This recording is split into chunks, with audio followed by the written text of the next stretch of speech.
You are listening to NatSecMedia, and today we have our interview from May 25th, 2023 with Dakota Adams.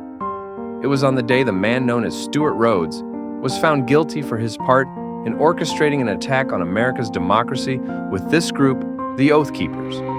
But for Dakota, it was the day the man who turned his family's life into a daily hell was found guilty and would never return to cause more destruction. Thank you for listening and subscribe below. NatSecMedia is listener-sponsored, and we thank you for your support. And now our interview with Dakota Adams by our editor-in-chief, Chris Sampson. This would fail. Hey, Dakota, my new hero. So I'm gonna definitely bring Dakota up in this space because, man, little brother, you're on fire. So we're gonna at least invite you up. Y'all have no idea how great it is to have Dakota. And congratulations to Dakota and Ross Story. Maybe I can get Sarah and some of the people over there at some point to do a segment where they come in and talk about the fact that your op-ed won an award. Not surprised. You're a very, very, very brilliant writer. You've really, your mom and I talked with, I know she's so proud of you. There we are. And very honored to have Dakota here with us. How do you feel, brother? Oh boy, so it's been crushing anxiety for weeks on end because while Stewart was in jail awaiting trial, and during the trial, the outcome is still in doubt, but he's safely locked away. And then Good. The finality of the decision was quickly approaching there. And I felt pretty confident because the prosecution shortened their rebuttal by so much. It sounded like they were originally going to do a lengthy rebuttal. And then after he went on the stand being super greasy and weird and going off on bizarre tangents about his sex life, they cut it down. So my read from that was he did a ton of damage to himself, and they decided that they wanted to leave the jury with that greasy impression without doing anything else to distance the jury's mind from it with more facts. I think they were originally planning on picking it apart, and then they were like, you know what, let's leave them with what Roger Parloff referred to as the vibe of somebody trying to pick up a 17-year-old in a bar and the bizarre switching on and off of emotions on command while he's telling his self-aggrandizing life story and all of that. Because sometimes, even with all the pertinent facts, in the absence, if somebody's on the fence in a jury, it could just come down to whether or not they like the guy. And what Stewart was trying to do was sell the jury on liking him so much that they would be biased in his favor because he had no recourse to the facts. I think he did the exact opposite to himself. Anyway, I'm going to cut myself off before I ramble there. Oh, you're free to ramble. This is your space, man. Between you and your mom, I couldn't ask for a better couple of people who can come in and tell us how you feel right now, because you're the ones who lived it. I may have covered it from a distance, as you know, but you guys lived it. So a sense of relief. I know that your mom definitely was looking to make sure that she didn't have to face this monster again. And then, so as the son, I'm sure you really, really resonate that feeling. Yes, the main thing is, he still has technically 50-50 custody of my minor siblings. He could get, if he has a suitable place to live, he could get unsupervised overnights. He has a say in medical decisions, and my mom can't move out of the state without him signing off on it because of custody. Yeah, so and I would like to say also down the authority. Well, down the road, I would like for all of our friends, who are listening right now, to join us in that battle, because one of the first times I heard anything about your mom was an article that just flat out said she wants to be free of this guy. Please help. And I reached out at that time, and we've had some great conversations. So it's it's very important that we lend support to both you and to her and to your siblings. How are, aside from your mom, because I do talk to Tasha, how are the other kids doing?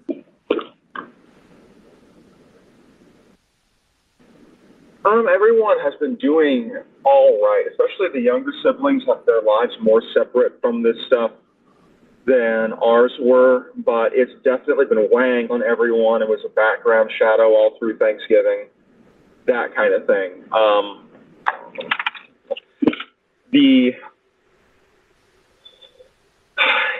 It's just been the looming dread of having to deal with especially any kind of visitation or shared custody nonsense in the future has been crushing, and the prospect of Stewart going back to a place of strength, being in command of an actually existent Oathkeepers, if he was acquitted and vindicated and came out of that was incredibly concerning. And I think now, this verdict seals the decision on where the group itself goes at this point. Yep, and there's still operational fragments of Oathkeepers that split off and did stuff on their own. Like Arizona Oathkeepers got, from what I've been told, super wrapped up with Carrie Lake. So they're trying to distance themselves from Stewart, but they're doing the exact same bullshit on a micro scale. But it's not the same that it was under any circumstance. When he was testifying, I had a sense that somewhere out there was an attorney about to just go in the back room and rip up their diplomas and rip up their license, thinking like, "What did I let this guy do?" He was not really the ideal star witness in his own defense, which is good for those who wanted a conviction. Would you agree? Yeah.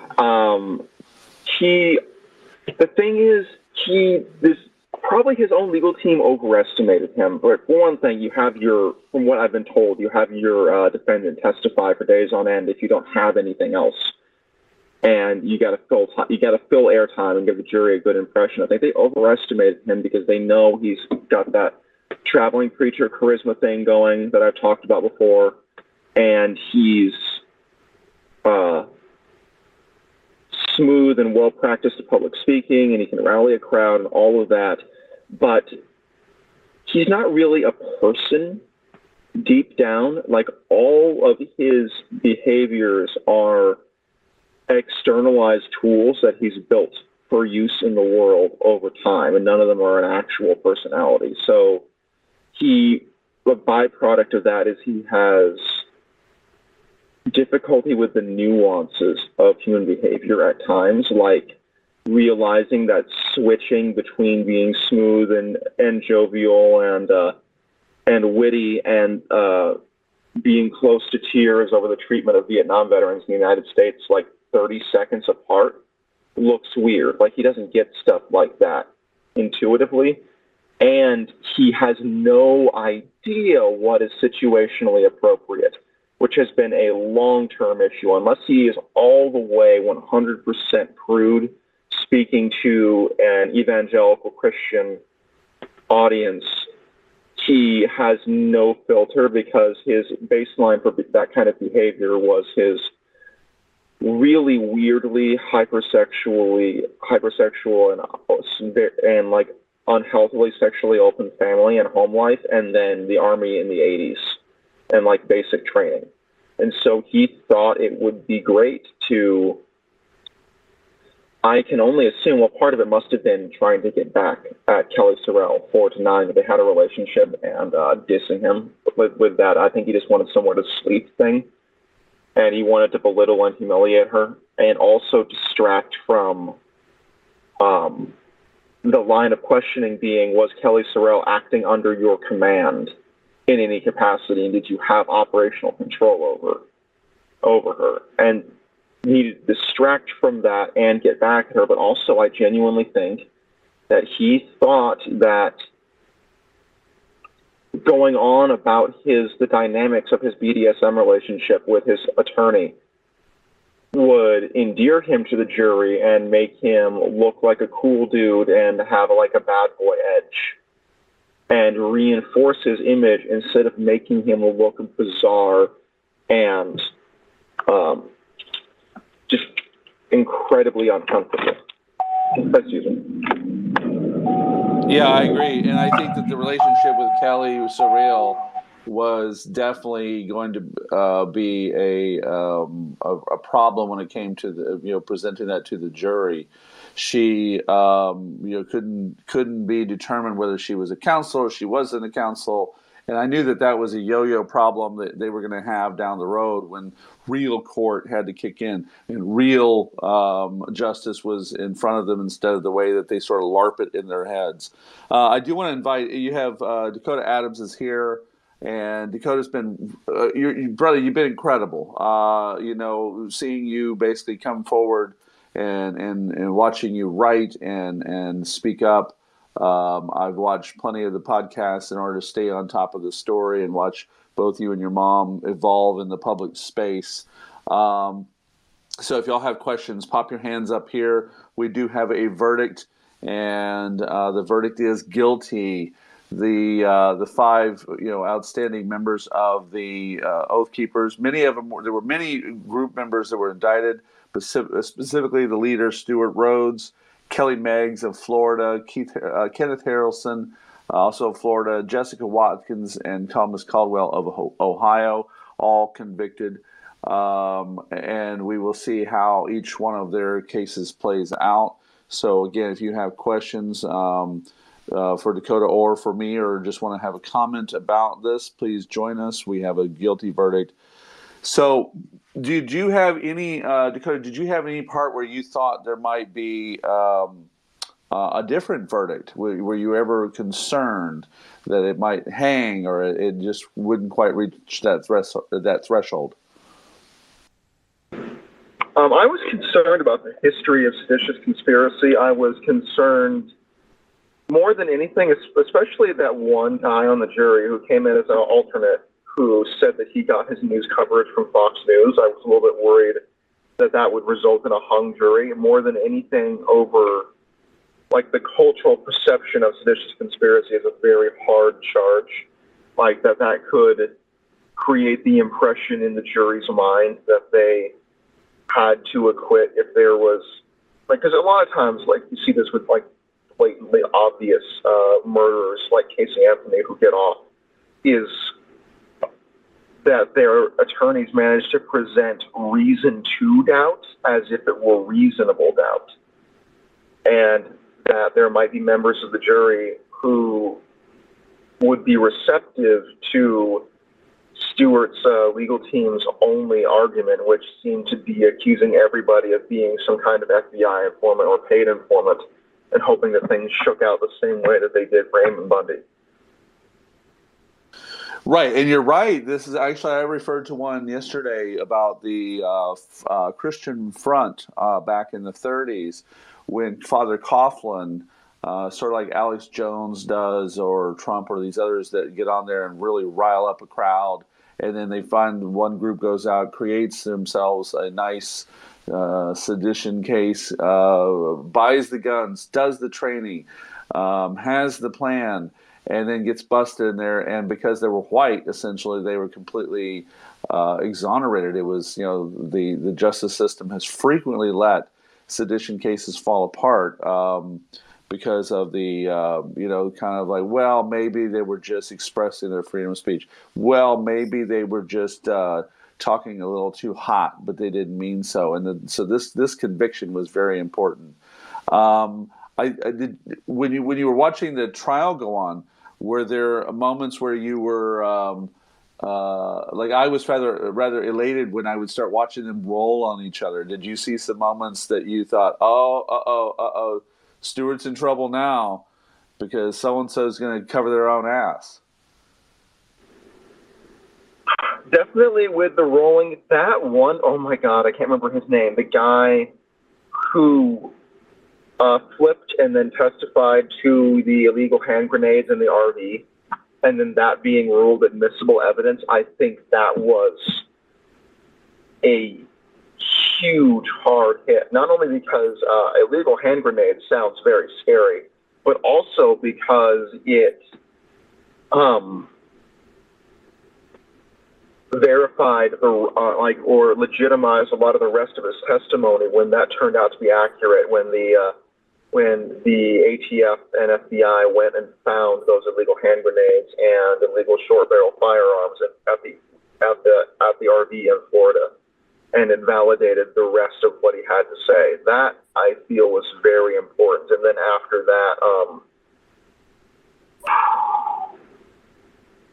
the moment where that wire man came forward, and we basically had Stewart's full-on admission to wanting to start a civil war with Trump as a figurehead, handwriting a message to that effect, talking about how they should have lynched Nancy Pelosi and brought rifles into the Capitol.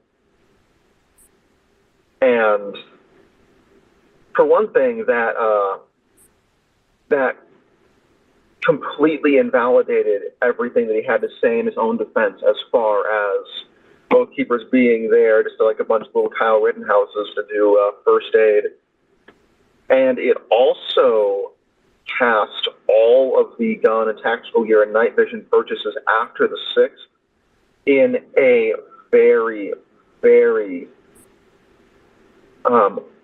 sinister light, and cast that in the light of Stewart being a continued threat who was plotting to start his own independent insurrection and was expecting a civil war to go hot at any moment. And I think what happened was the feds just let the line play out so they wouldn't have an armed standoff that would spark more violence, and waited for him to burn through a bunch of his supporters and lose them by being on their couch and being personally horrible until he ran out of peeps.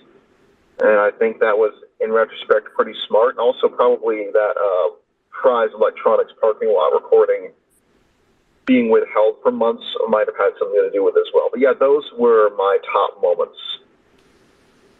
And I actually have one note about you were talking about the people being acquitted just over being white. Is I think we have had a really bad set of precedents being established, even in a recent history, because federal law enforcement, I think, have a serious blind spot for the whole concept of white privilege. And they get convictions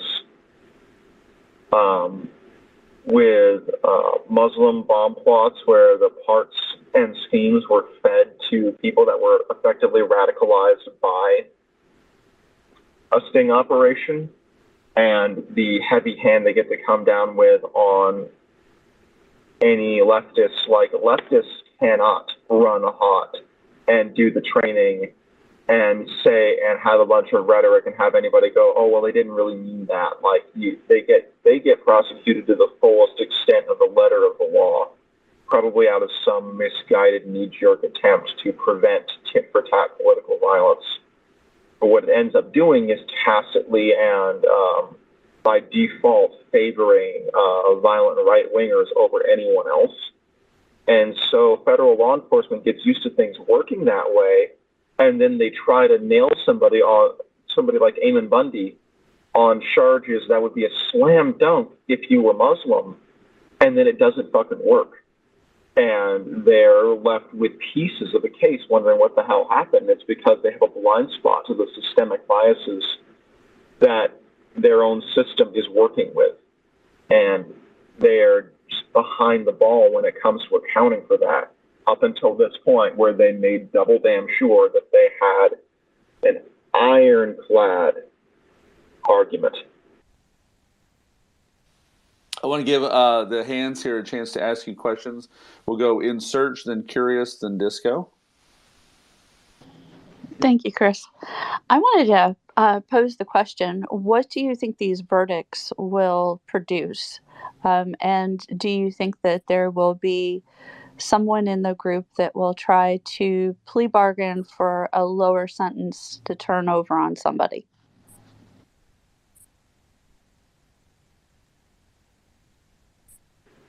I can't speak for anybody in Stewart's inner circle. The only one I was even previously aware of, because the turnover is so fast most of the time, was Mike Whip, and I just remember Stewart talking to him on conference calls and not much else. As for Stewart, I believe that Stewart is going to go down swinging and martyr himself in prison, betting on being pardoned by DeSantis or future Trump administration or something else further down the line, and then emerge vindicated from prison to start his movement again. I think there was a time where he would have plea bargained out of fear of prison, but his psychological, internal, and external narrative has shifted, and he's just going to play the part of the loyal martyr for his own gain and resume build, and keep going on Dinesh D'Souza's podcast from prison whenever he can, for the day when he eventually gets out and he can go back to whimsical terrorism.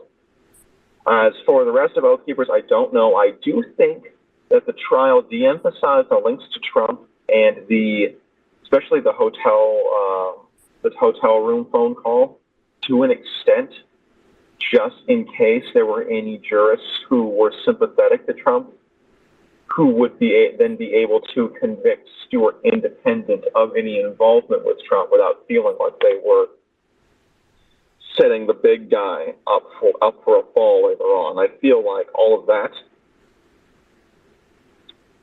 may come up in the Proud Boys trials later on, or it might be saved for future indictments of people like Roger Stone and other people further up, or oh God, that guy whose face is always rotting off and wears the 7 polo shirts. And I feel like a bunch of that might resurface later. Doesn't he look like a strange character from Dune or something, where you're going to wait to see like Stephen Miller off to the side playing with his boils? Because Steve Bannon is one weird fucker. I was really expecting some relative of his to show up in a codpiece with a concealed poison needle and challenge people to single combat. Right. Steve Bannon floating around the courtroom talking about how he hasn't even begun to fight. Yeah, and I think if there was any testimony about people further up the chain from the people who have flipped already, because one of the people who flipped already is the guy who testified about that phone call. We don't know if details have been held back. I think we're going to see that surface later on in other trials, because I believe now that a strategic decision was made to not overly implicate Trump to avoid any possible Trump sympathizers on the jury from being hesitant about it. I have a question from a very helpful MSNBC friend that interviewed your mom. He says, do you think that your father will eventually cooperate and provide information on Trump-level connections in order to mitigate his sentence? So I talked about this before. I feel like he would only do that if something happens that makes him feel personally slighted or betrayed by Trump. There is a degree of that already, but in all likelihood, I think at this point, unless it looks like Trump and DeSantis and the fringe GOP in general are about to wash their hands of the so-called January 6th political prisoners, that he is going to maintain his narrative of loyalty just so he will have more of a platform when he is inevitably pardoned, which is how he's going to look at it. Is he's going to be spending his time in prison resume building for when he is pardoned and vindicated and gets out and can resume. But if it looks like the winds change and all the Trumps and DeSantises are ready to move on and call them all Antifa plants and leave them in prison, then he may cooperate. Also, when we think about his longevity behind bars and how tough he is, because I mean, he's quite the foxhole advocate, right? He would have his little LARPing foxholes he could go hang out in and be Mr. Tough Guy. But now that things are getting real, do you think he'll break once those protein loaf sandwiches are the only thing he's getting? No, excuse me, I get the microphone backwards. I think that Stewart has a very low bar for a comfortable existence. And this explains that huge parts of my childhood is he's fundamentally okay with doing the least amount of work possible to live at a level of basic comfort. He's going to miss food more than anything else. That is certainly something. But he could still be getting enough in GoFundMe donations to buy Pepsis from the commissary. So I think he could adapt reasonably well to living in prison and wallowing in his cot and just eating whatever's put in front of him and joking about it not being any worse than Army basic training food. Like, there was a time when he was absolutely terrified of going to prison. But I think he's just accepted that as part of his internal narrative. I do think he's probably going to be in very poor health in short order. He's never been healthy. Yeah, he's got teeth and eyes rotting out of his head and everything else, and his personal hygiene is awful. So I feel like he's going to have a laundry list of health issues in prison. I really don't think he's going to spend a lot of time trying to get jacked. He's just going to gradually get whiter until he eventually dies while rolling down the hallway one day.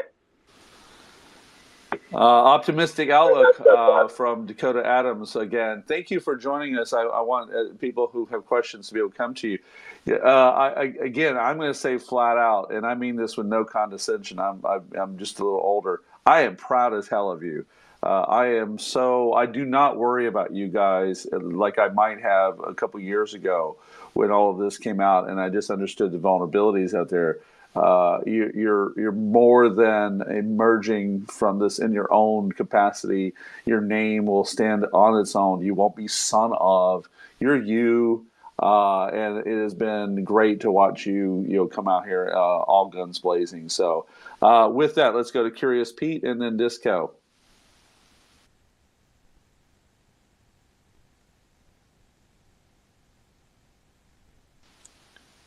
Pete, you're up.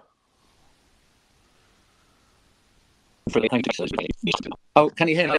Check, testing. You can't hear me, can you? I can hear you, yes. Yeah, you're in. You're good.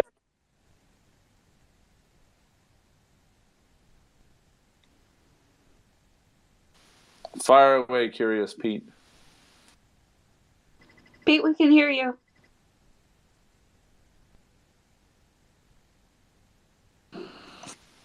You can tell that Pete was delayed by just a little bit. Okay, so we'll go to Disco, and then we'll come back to Pete. Disco, you're up. Okay. Hey, everybody. Welcome back. What a wonderful holiday. It's like I went to Atlanta and spent time with family, and it was very healing. And then this. Ta-da! Thank you, universe. Thank you, God. Your description there, you brilliant, brave Dakota guy we're talking to. I just want to second everything Chris said, but I'm from a Confederate, kind of good old boy that refuses to acknowledge that he sees the error of his ways and the direct violation of the tenets that he boldly and loudly professes as a, born again Christian or whatever. Anyway, so your testimony, it makes me feel both hopeful and like I'm not doing nearly enough to expose him and his country club friends. But nonetheless, your description of Stewart's adaptation to you don't have to hold yourself to that standard. Hey, you don't have to hold yourself to that standard. I'm really, honestly, I'm not going to take very long for this aside. I know I tend to be too long-winded. There's people waiting. But, while the trial was going on, I've been struggling to keep up with my day job and school, and I've barely been doing any writing for, 2 months. So don't feel too bad. And if you DM me if you want to do an expose like that for my very my very small platform that I have so far. I'll platform you if you want to do any of that. But we all gotta support each other the way the alt-right bubble did on YouTube, and just boost each other in the algorithm by cross-linking and collaborating. But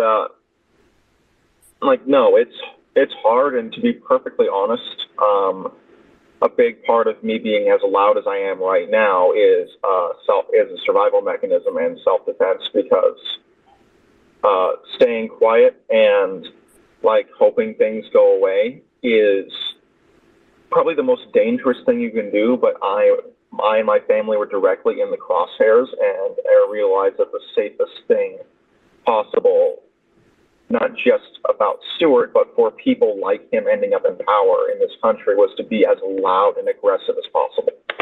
So that is a huge part of the calculation. So don't be hard on yourself. Anyway. Oh my God! Okay. There is proof that there is a God, and his name is his handle here is National Security Media. His name is Chris. He's on the ground in Ukraine, and he is connecting dots between democracy defenders like you, Dakota, and just little old me up here in New York City. Again, son of a tragically ignorant millionaire white man that doesn't have a high school education and despises the fact that his son is smarter than him. But not only that, but that his son is actually trying to practice the tenets of his faith. Nonetheless, the only thing that makes Chris, the host of this space, slightly sus to me is the fact that he's not recording it. God damn it. This is golden content, Chris. Please. You know when it's over, you harvest your data, and then there's a folder that says spaces, and the file is complete. So trust me, I keep records. Okay, good. All right, as long as I bring on Brother Dakota and just ignore that shit. Exactly.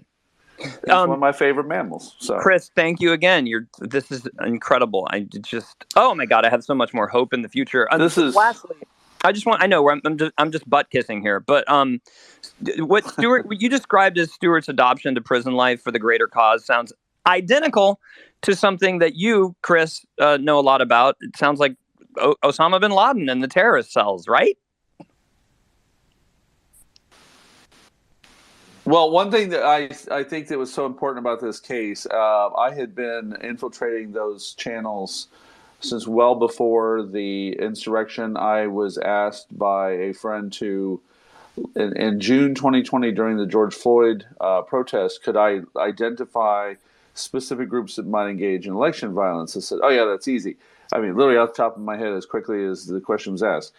First would be Oathkeepers, 3%ers, Proud Boys, QAnon, keyboard LARPers, and I ran down a list of 7. The 7th was the Not Fucking Around Coalition under Grandmaster Jay as a counterforce. But I knew that those other groups were specifically already talking, that there would be no chance that Trump would lose. Any chance of him losing was basically a rigged system, and that's danger talk, right? And then when you're in their channels, and this is the public channels, so as Dakota knows, once you start reading the private chats, you get nearly a mirror image. Dakota, am I wrong? I didn't see much of a difference between the public talk bullshit and the kind of bravado that they said amongst themselves. They really were high on their own vapors, They really thought that somehow they had special status. And that sort of hubris will really catch up with you because, Stewart was smart enough to stand just outside to let all of his people fall on the sword in front of him.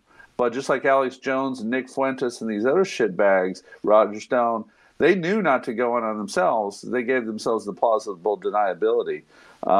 Before we go to Pete, what do you think about the fact that that's what he is? That sounds, based on everything you described, as standard operating procedure for Stewart. Absolutely, and that's where Stewart managed to avoid implicating himself in directly pointing rifles at people or being involved in violence at Bundy Ranch, Sugar Pine Mine, White Hope Mine, at some other standoff I can't remember, and the brawls at the Berkeley protests. And he would get upset when groups like Proud Boys would get top billings because they were directly involved in the fighting and getting hit with bike locks by heroic Yale professors.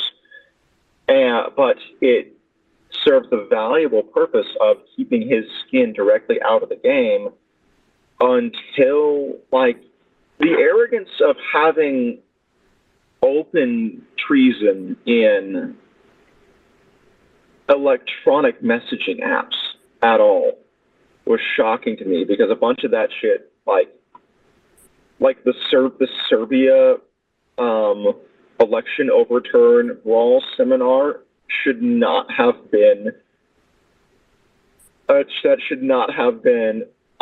an organization-wide broadcast. Like, the hubris of that was amazing. I think they did start to feel they were untouchable, and also a degree of desperation that this was the last gasp of their untouchability. And then if Biden gets in, a bunch of stuff that had been let slide before, like Bundy Ranch, might be on the table. And that's my read. Curious, before you step in, may I just finish that off with, and if this kills everything, you guys can, take my balls. How long will it take the government, including the FTC, the FCC, Justice Department, et cetera, to connect the naked dots that are waving their dick in the air at all of us, which connects this seditious conspiracy verdict to the psychopathic, chronic, narcissistic Nazi who owns this site, who is currently fomenting, empowering, inflaming, and actively inciting a far more effective coup in real time as we speak right here? Anyone? Thank you. Thoughts? My take is that just like it took a year to grab Stewart, they had to, like, that guy, like, I don't know how many other tapes like that are around. I know Stewart did a lot of weird financial shit and committed like sexual misconduct and got into like physical altercations with people. And this is all stuff I've heard third hand from other Oathkeepers people, but like on various operations, and they got hushed up to protect the movement.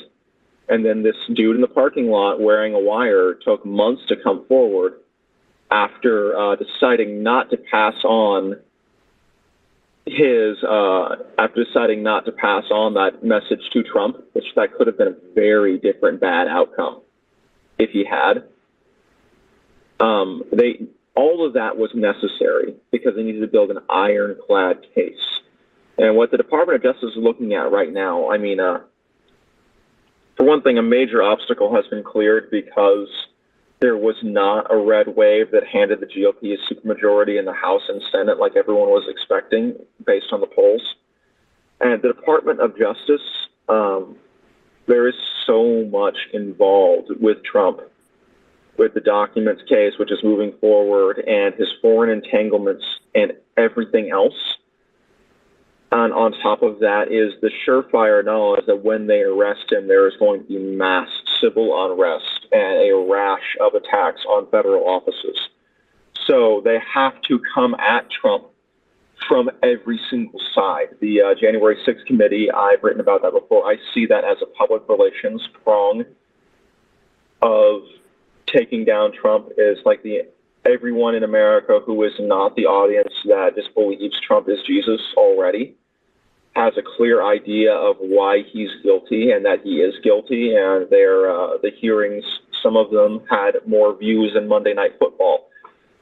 And then we have the sedition trials working their way up through the foot soldiers and the January 6th cases. And the Proud Boys are next up. They got seditious conspiracy convictions now for ringleaders. That is huge, and I believe that is a stepping stone.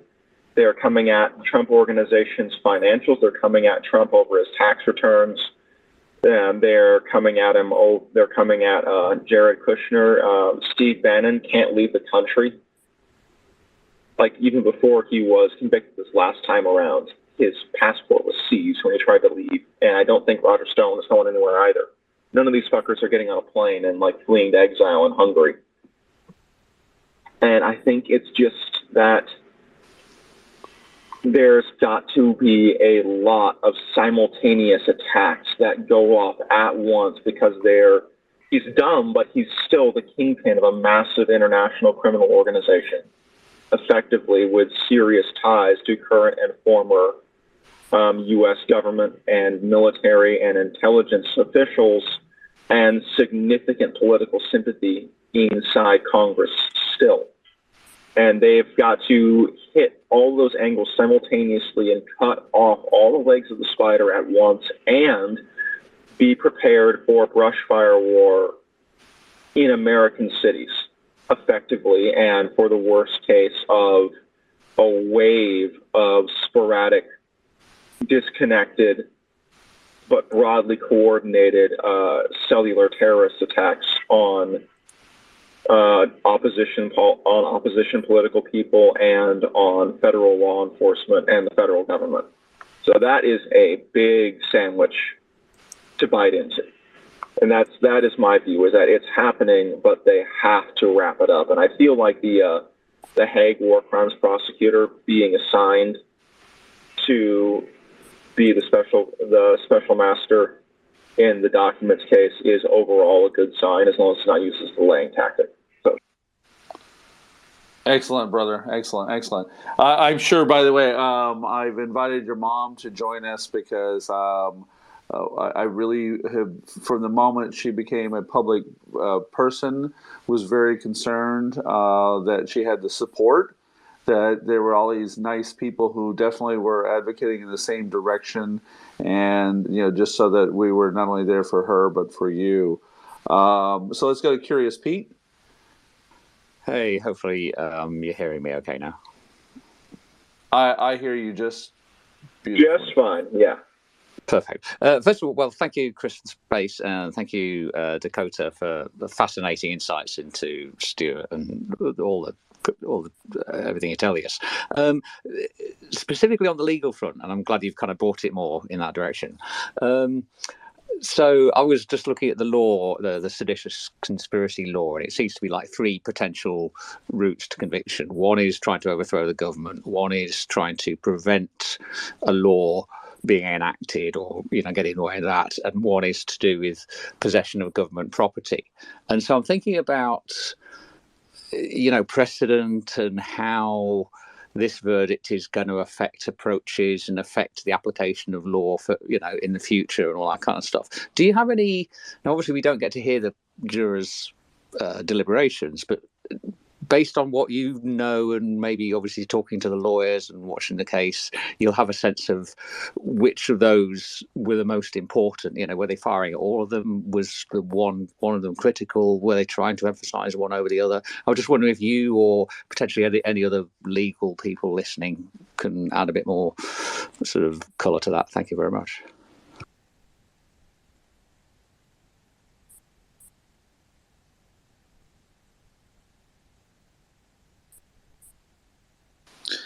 Any thoughts on that, Dakota?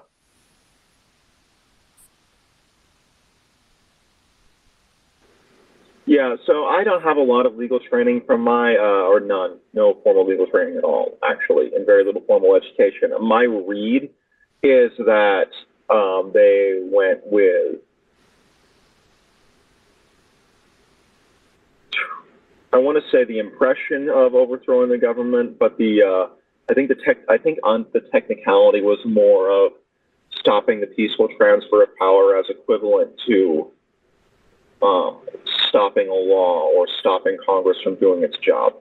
So that is kind of a hybrid case. But I have absolutely no certainty on that. No, thanks very much. Yeah, no, I just thought, you'd obviously, being so close to the trial and watching it happen, you'd be able to, have a better read than I have. But thank you very much. I'm going to drop that down to listen now for a better connection, but I really appreciate this. Thank you, Curious Pete. Consultant. Hi, Chris, and hi, Dakota. Can you hear me? Hear you perfectly good. Okay. First of all, Dakota, I know we don't. No one's perfect, but you're coming forward and telling your story, and talking on Twitter Spaces like this is a huge benefit to people like me who grew up in very conservative households, maybe not as conservative as yours, and where the the reality that I live in is not the same as the reality that they live in. And I'm so sad that this happened to be your father. And I'm sure this was excruciatingly painful.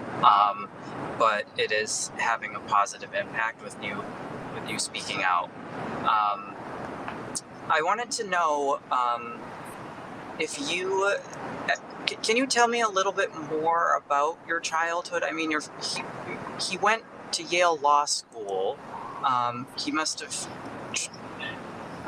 I'm a little, when did you notice he fell off the bandwagon a little bit, or can you tell us more about that side of the story of how he kind of got sucked in? And if we covered it already and I missed it, don't repeat yourself. Yeah, and let me mold that question just a little bit, because I do know a little bit about Dakota's story. When was the point where because you were sort of in the sphere of this influence long enough where you sort of, that was your first worldview presented around you. When did you wake up one day and go, well, this is kind of fucked? How about we frame it like that? All right, so on an interpersonal level, I stopped believing in Stewart personally a long time before I stopped believing in the militia movement, and then realized the entire right wing was bullshit. There was a process of degrees and circles radiating outwards. As far as the militia and Stewart being like the savior goes, that was Operation Jade Helm in 2015. Seeing everybody lose their minds over that, and it turned out to be absolutely nothing, was a huge wake-up call for me. And then seeing Stewart absolutely lose his mind over the 2016 election, trying to figure out whether, because he thought the New World Order was watching him personally and game planning their activities based on what he would do as an individual, and was contemplating bringing in Oathkeepers paramilitary to Washington, D.C. to secure the Capitol for the 2016 inauguration, and was worried that the New World Order wanted him to do that so they could commit a false flag attack and blame it on Oathkeepers. And we had a conversation about this, and that was one of the first times I remember thinking that he was being a lunatic, like about the end of the world specifically. And then he took all of my money to buy canned goods and dog food, and everything turned out to be absolutely nothing. And that was the start of that. But my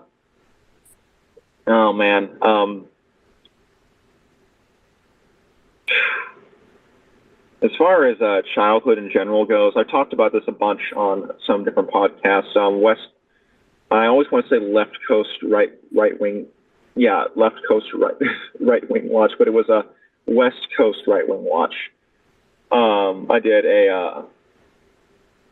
a podcast with them where I talked about my childhood pretty extensively, and then the This Is Uncomfortable podcast as well. But every single childhood memory I have of Stewart is bad or bizarre or manipulative. He's never been a good person. It just needed an environment where you could bloom like a fungus into a demagogue. And just like the Stewart you saw on the stand, that's just how he's been, I think, his whole life. My mom has it, there is a paper somewhere in our house that is a handwritten declaration that Stewart wrote when he was, I think, 14. Solemnly swearing in flowery language to always honor his country with blood and never join a white supremacist organization. I do solemnly swear on the honor of my family, on the honor of my bloodline, and everything else. And it's like no 14-year-old talks like that. He's just always been this way. The self-aggrandizement, the ego, the greasiness, the grotesque hypersexuality in inappropriate situations. That is just who Stewart is through and through, and he found an environment where he could become an important person despite all of his horrible, glaring flaws. Do you have any insight of what his FetLife name is?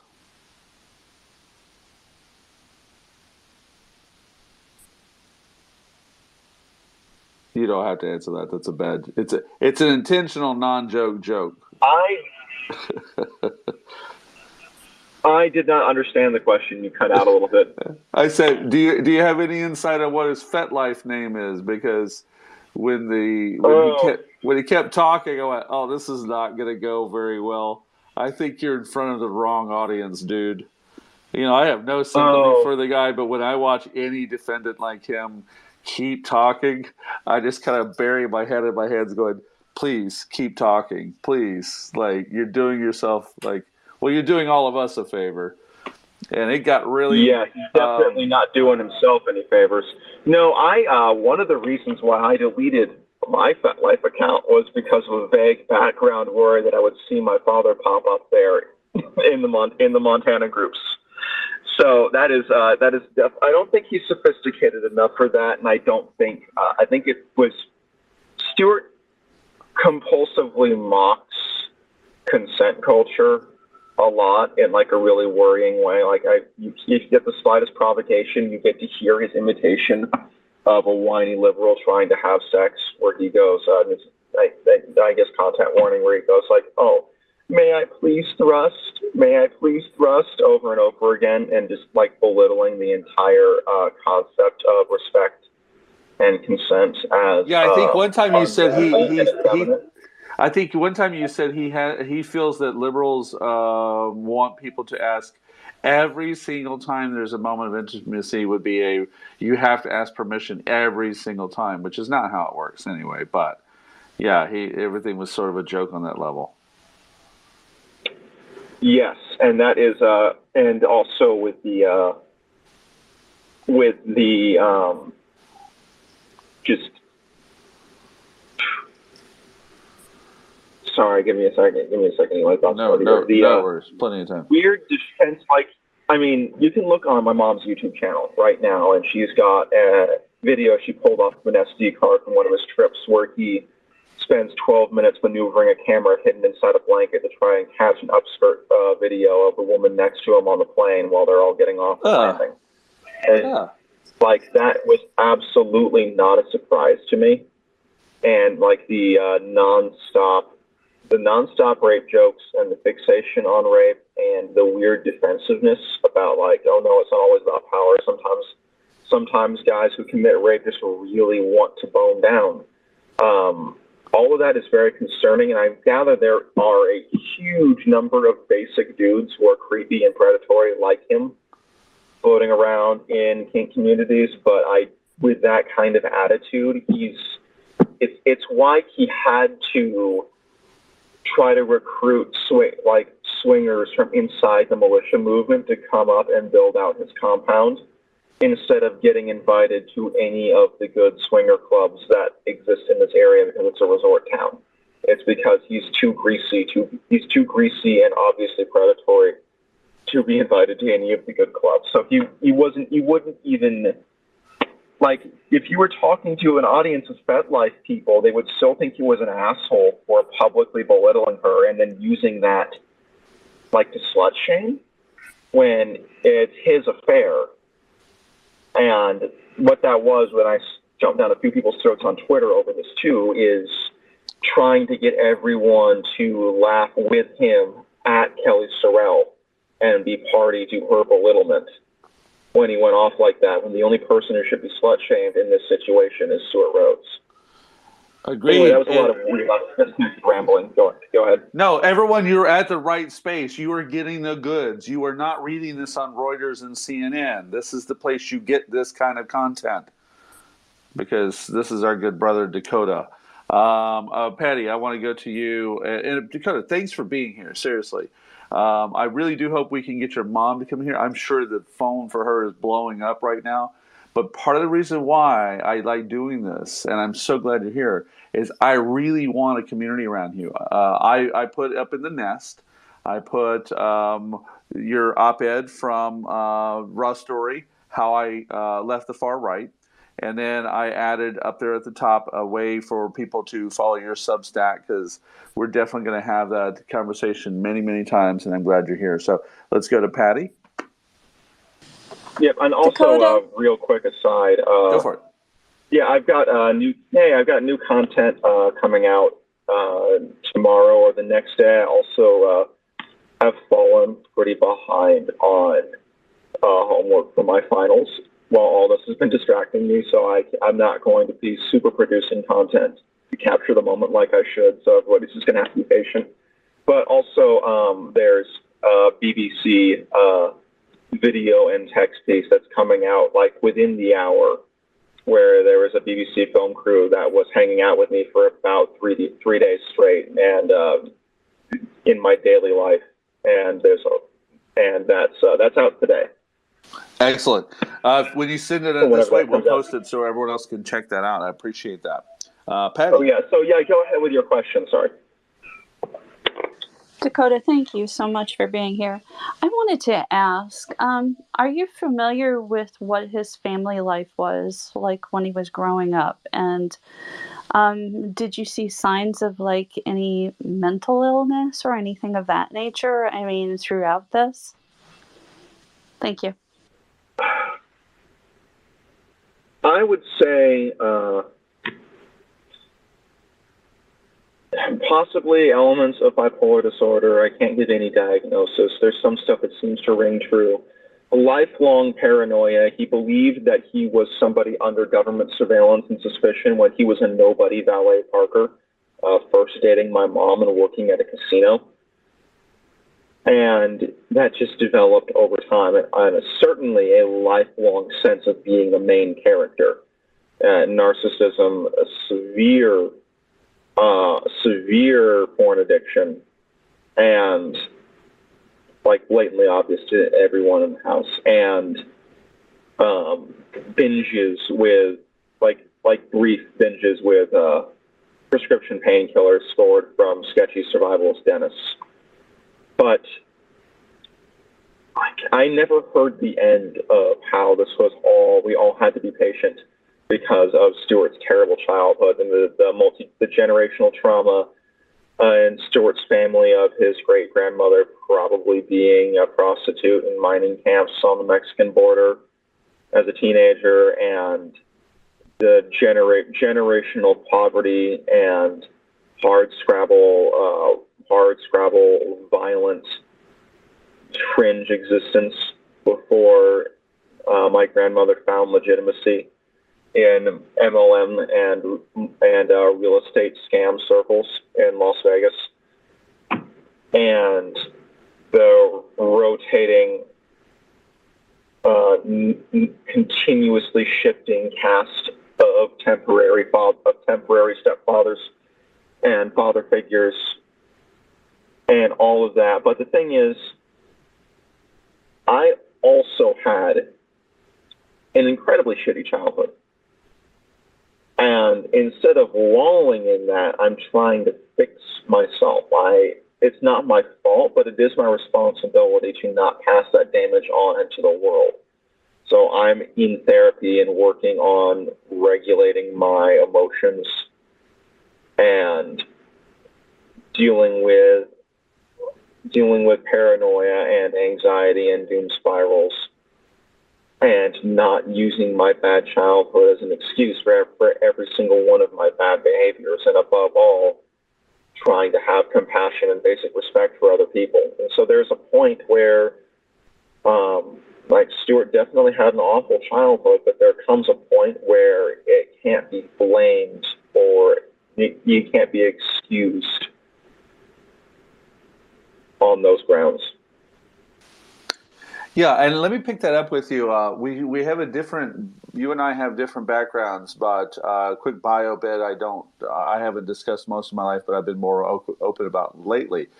My father was a very, very loving man, very good father, great example for me to live by. He died when I was 14, and within 1 year, my grandmother, unfortunately, because she couldn't have known, brought in a racist Klan-type asshole in our house, and I lived under that terror for 3 years, thrown around, punched forearm. And the more important part of where his damage was trying to turn me into his kind of Klan-style hardcore racist, and all it did was make me more of who I am now. But I had to go through years of adjusting personal course and seeing how it affected me. I know that, I'm a parent now, and my son's nothing, he's never faced those issues in his life. So, moment by moment, you get into certain conflicts later, and you realize that damage that happened in your childhood is percolating into your adult life. So what are some of the ways that you have seen the gaslighting of your dad's control around you? Where did you start seeing that affecting you, where you finally had to say, you know what, I'm putting an interrupt break right there. That's not going to be my path, or was it easy to determine like that?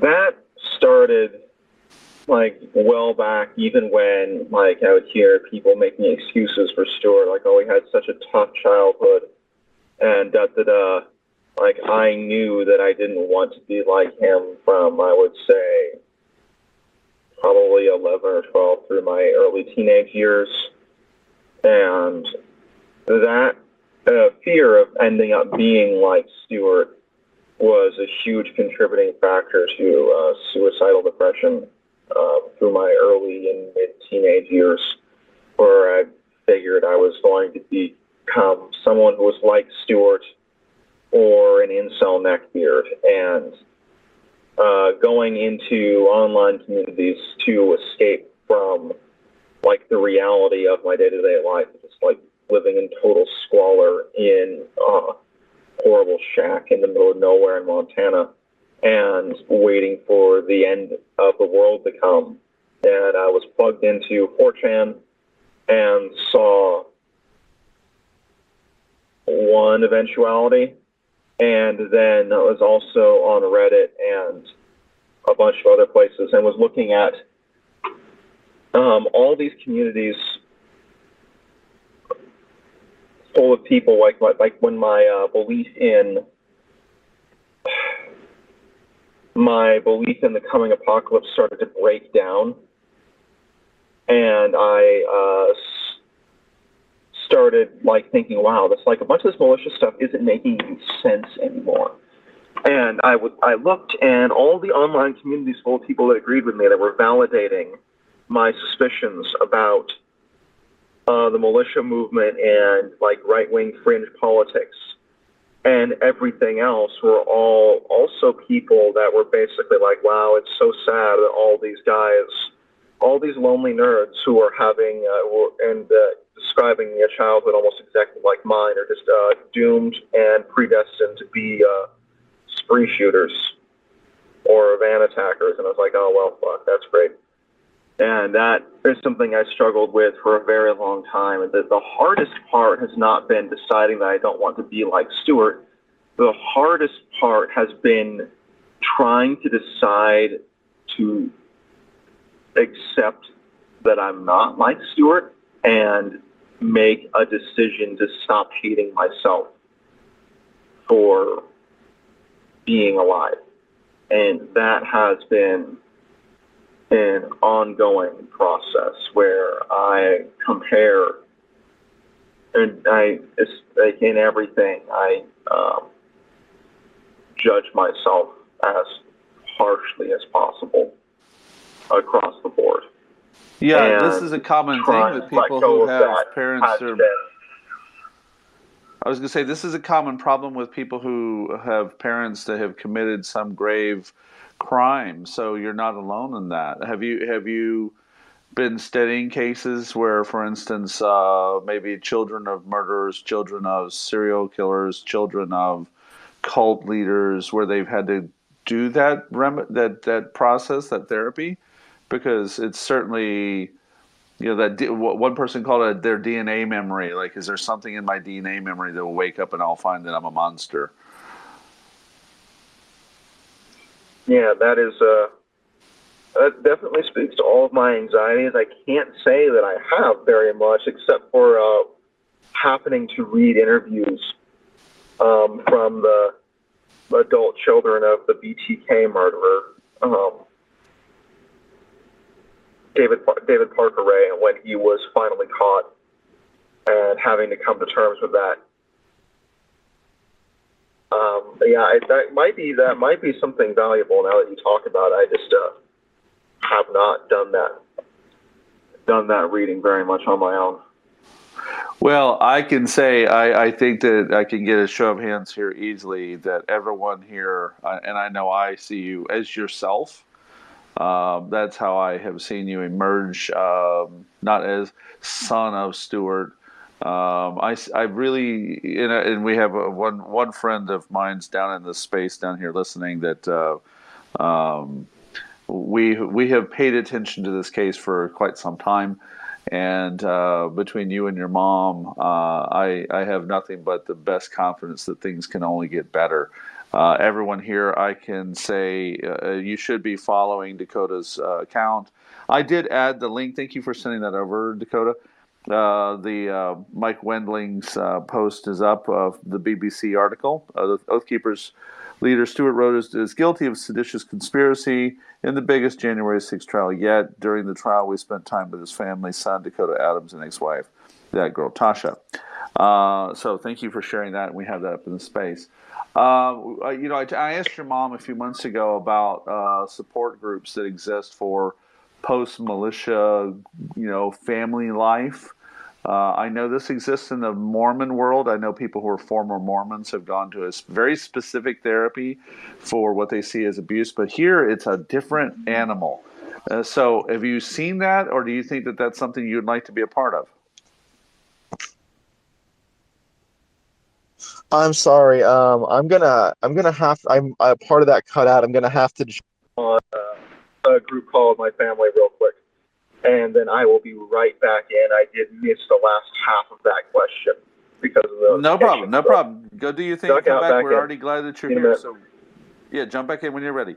So for now, we'll go to some general questions and discussions. Dakota's going to leave and come back. Very honored that good brother has joined us, and if we're really lucky, I have sent the request also out to Tasha Adams to join us. Again, if you haven't heard the news, Stewart Rhodes has been convicted along with Kelly Meggs. I think we only have 2 of the people convicted. 3 of the others, there were the 5, were not convicted on the greater charge, and we will see how that develops. Covering the Oathkeepers verdict that's come in, Stewart Rhodes found guilty. In this discussion, we're talking to his extremely brilliant son, Dakota Adams, who, I'm going to say it again, is quite his own person. Recently won an award with Raw Story for an op-ed detailing his amazing life story. And if you've seen just in the last year, both he and his mom have become very vocal about their history with Stewart Rhodes and what they've been through, and their survivor. So very glad that he's been joining us, and he will be back here in a moment. So until then, we will have a general discussion about the verdict and your comments or questions. What's up, OPSEC?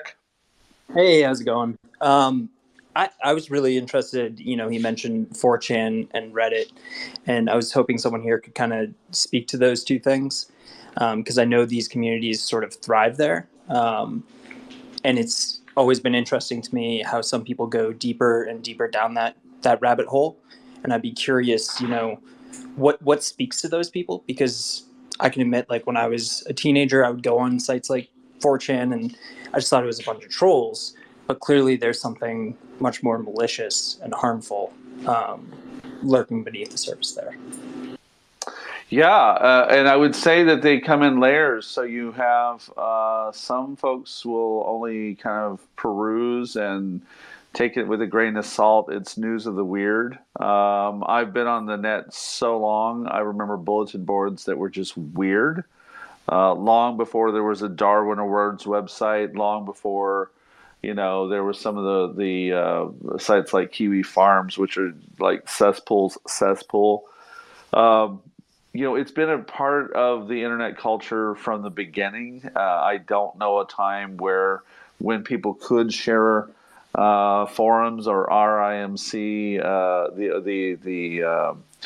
the alt groups. Back in the day, you could have alt left, alt.left and alt.politics and alt.crazy this and crazy that. There's always been a culture that treated the internet as the one area where you're able to just say whatever comes to your brain. And I think that there are at least two types of people there in those groups. There are the gawkers, who just find it funny to be in a group that says crazy shit. And then there are the people who get off on that, and it becomes sort of their like-minded friend base, where the crazier the comments and the more extreme, so the terms that I always use for those are edgelording or shitposting, right? And there's almost like a competition to see who can go further and who can be the most fringy. I even remember a conversation I had with someone in person who I found out was on those groups, who had an account that was definitely participating. And when I confronted him, I said, "Do you really, like, to me, I would be surprised to find that you would hate Jewish people and he says, "Oh, no, that's not what it's about." I said, "But you posted this day, and you posted this on that day, And he says, "Well, no. It's like, you have to understand, I'm doing it for the lulz. I'm doing it to get other people to laugh." And there's almost like this idea that there should be nothing so sacred you can't joke about it. So you can joke about Anne Frank. You can joke about rape. Because it's in part of me, I'd love to have a psychologist that would look at it as a sociologist or group psychologist who could say maybe there's a part of our persona in general that for some people, when you tell them they can't do something, that they just feel that they have to.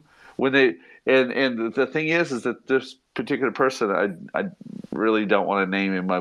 See how can I explain it? Someone I knew, in the political circles, to be a fairly open-minded person, but was suddenly participating in this garbage.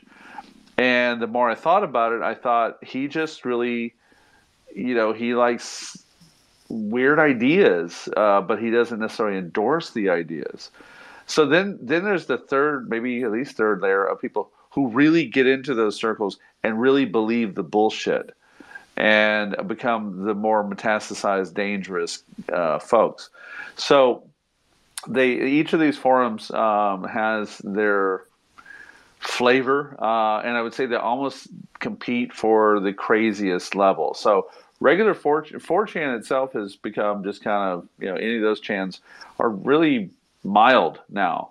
8kun and Kiwi Farms became the corner by which crazy couldn't go far enough, and I would say it became fairly dangerous, folks. So when Dakota comes back, I would like to hear a little bit about his perceptions on the extremist sides of this channel. Now, I can go into the factual answers about the channels, but one thing I lack as an analyst is I've never been inculcated into those views, so I have to observe them from a distance. I can say we have ample case law or ample examples. I used this the other day, this phrase, ample examples, where people who were participating in those did wind up breaking the law and participating in actions that were, I would say, stereotypically, predictable for that clique. Brian, go ahead and chime in. We can keep going with this. Yeah, just to kind of not at all pivot, but to just stand exactly where you are right now, Chris. The question I asked earlier, which I think is a big question that I don't know, maybe it was rhetorical, but it's everything you just said, and then just everything about 4chan, everything about the grossest, most barbaric and repulsive dynamics of the human psyche, and then how that trauma is being amplified, platformed, and given a bullhorn by the chronic narcissist that owns this website right now. Like, it's, and Chris, just to kind of like go with what you were talking about, it's like this edgelord fringe, these hot takes from the edgelord fringe crew whose professional job is to despise the Democratic Party, like Glenn Greenwald and Breonna Joy Gray. Like, she went from pushing the force the vote nonsense in 2021 with Jimmy Dore to, here's the thing, Chris, here's the problem. And this is my entire mission. If anyone wants to join, and Chris, you're on it, whether you like it or not. And so is Dakota and everyone else here probably. But months after Breonna Joy Gray was pushing the force the vote bullshit, and Democrats are just as bad as Republicans, incredible authors who I have loved, whose work is priceless, like Heather McGee and Anand Giridharadas, were either going on her podcast or writing glowing articles about how she speaks for the left. It's like this cycle of like legitimizing those that are the contrarian edgelord shitheads who have been making it clear that they were edgelord shitheads for years, ever since Snowden, right? When are we gonna collectively have say no, right? When are we gonna stand kind of collectively together, recognize that it's all the same thing, that the GOP is the CCP, is the Kremlin, and that their work is destroying us, right? Like, instead of ignoring it. Case in point, during this space today, Chris, who did they have on MSNBC as you were hosting this with Dakota? Ari Melber, a guy I love, had Michael Moore on, right? And Michael Moore has been championing these far left Bernie bro. He praised Breonna Joy Gray and Katie Halper, months after Force the Vote, claiming that they were the best of the, anti-corporate media. We've got to do better, guys. We've got to do better. And, and again, Twitter is now 8chan or 4chan or whatever. So What are we going to do about it? Anyway. It's sort of like I say, Saudi Arabia is the official ISIS. The other one is condemned by the international community. Point being, they actually engage in the exact same actions. So let me address one thing there. So, for instance, if you wake up in the morning and you can't wait to get the news service of your choice to validate your worldview, I hate to say this, but you're probably part of the problem accidentally. You want that echo chamber, you want that validation, and you want that choir. I mean, I come on spaces to listen to my allies say things I want to hear. I know that I do this. I don't go into the Vatnik spaces and listen to people bullshit about Ukraine. I'm willing to hear constructive discussion that challenges the narrative that I live under here in Ukraine and here in Kiev. Same thing with other topics that I follow. If there's one that's a genuine discussion that's trying to, what's the word I'm looking for? Expand my understanding or challenge my assumptions, I'd be fine with that. We have digital silos that we're living in, and more important, and MSNBC isn't the only one that does this. CNN does the both sidesism, where they'll take a topic like, I'll never forget, they had Benghazi on one day as the topic, and they had Tara Setmeyer on one side as the right-wing voice, and I forget who they brought as a left-wing idiot. But there was another time where they had Mark Lamont Hill on one side and Ben Ferguson on the other on a topic of terrorism.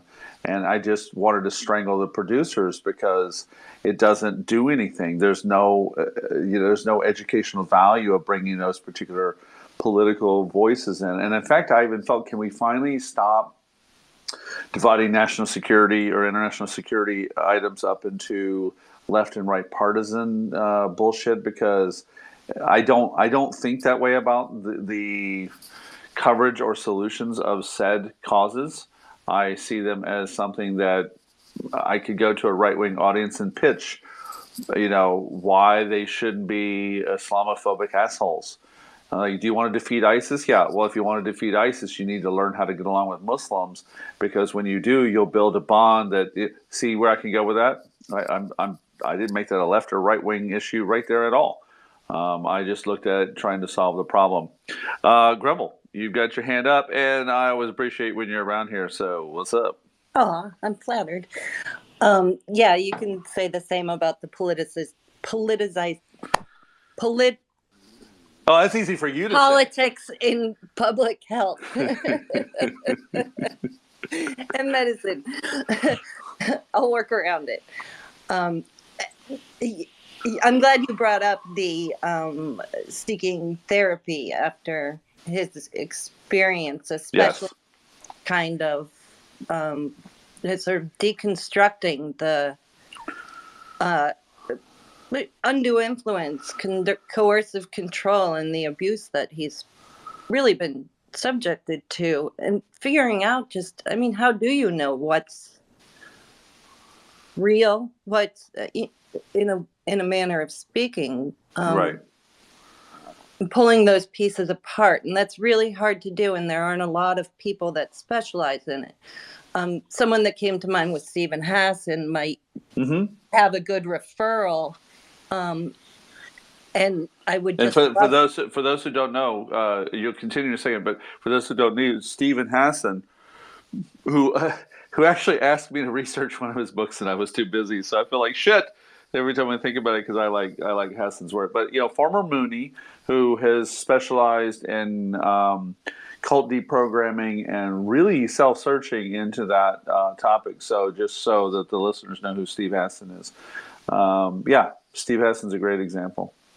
Yeah, he's got tons of information on his website too, and courses available, things like that. His podcast is excellent. But and also speaking about the Mormons, I'd love to hear him interviewed by John DeLynn, the ultimate in long form Mormon deconstructing indoctrination. He's just an amazing interviewer. Yeah, and I think that my experience with that circle is a dear friend that was married to a Mormon. She didn't come from a Mormon family either. Married to a Mormon, and that person controlled every aspect of her life.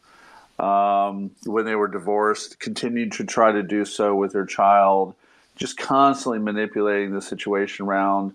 Discussed sexual assault, for instance, that when they went to the church elders, for fear of embarrassment, well, we'll handle it this way. And I was livid just hearing that was an option. I feel the same way about any church or any sangha, if it's Buddhism. If there should be no exception for which a crime can be handled internally. It should be handled by law enforcement. And I was very amazed at my friend's path to recovery, because it did seem that the control issues were so thorough that even though I saw a very post-Mormon person in the clear, I guess I'm trying to think of the words I would use, but no, there were still patterns of behavior that were affected by the several years. I think it was like 5-year marriage, but for several years of controlling every aspect.